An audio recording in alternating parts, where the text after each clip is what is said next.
নমস্কার, আমি ইন্দ্রাণী কুট্টুস কিচেনে আপনাদের সকলকে স্বাগত। চলে এলাম আজকে আরেকটি রেসিপি নিয়ে। এটি হলো ইপ্পি।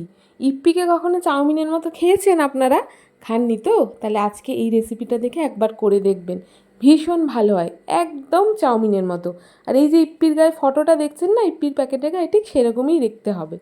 তাহলে চলুন, ইপ্পি বানানোর আগে প্রথমে আমি এখানে ইপ্পিটা সুন্দর করে সেদ্ধ করে নিয়েছি, একদম চাউমিনের মতো।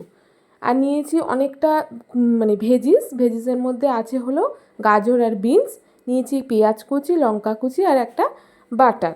আমি এই বাটারগুলো রান্নাতে খুব ইউজ করি, কারণ এটা আমার সুবিধা হয়, ছোটো ছোটো থাকে পাউচে, যতটা লাগে ততটা একটা করে বের করে ইউজ করি, হয়ে যায়। আর নিয়েছি দুটো ডিম। এখানে প্রথমে কড়াইতে একটু বাটার দিয়ে দিয়েছি, আর বাটার দিয়ে আমি ডিমগুলোকে একটু ভেজে নিয়েছি। দুটো ডিমকে একটু ওই ভুজিয়া মতো করে নিয়েছি। দিয়ে আবার কড়াইতে একটু তেল আর একটু বাটার দিয়ে দিয়েছি।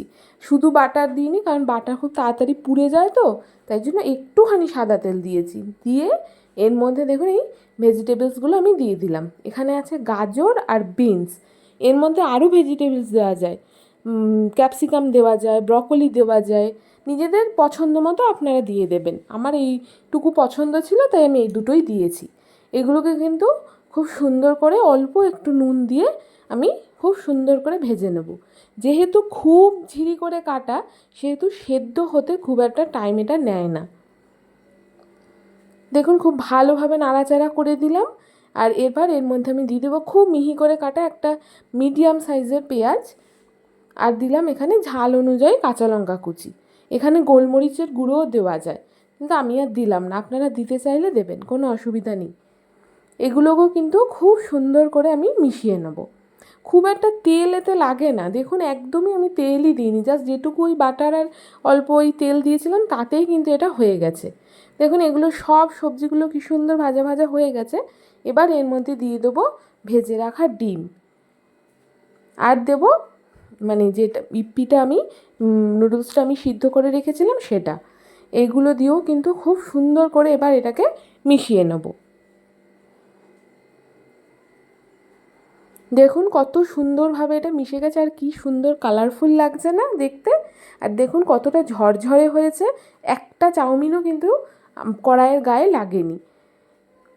এবার দিয়ে দিলাম ওই ইপ্পির যে মশলাটা থাকে সেটা। আর খেয়াল করে দেখেছেন, আমি কিন্তু কোনোভাবেই নুন ইউজ করিনি এখানে আলাদাভাবে, শুধু ওই ভাজাটুকুর সময়তে, তাও অল্প, কেন এই যে ইপ্পির মশলাটা থাকে না, এর মধ্যে নুন থাকে, তাই আমি এটার মধ্যে আলাদা করে আর নুন দিই না, এতেই হয়ে যায়। ভালো করে মশলাটাও মিশিয়ে নিয়েছি। আমার কিন্তু ইপ্পি একদম চাউমিনের স্টাইলে আমার তৈরি হয়ে গেছে। এরম করে একবার খেয়ে দেখবেন, ভীষণ ভালো খেতে হয়। আর এটা সকালের খাবারে, রাতের খাবারে, দুপুরের খাবারে, কোনো দিন হয়তো ভাত ঠাত খেতেও ইচ্ছা না হতে পারে, এরকম করে খাবেন, ভীষণ ভালো লাগে।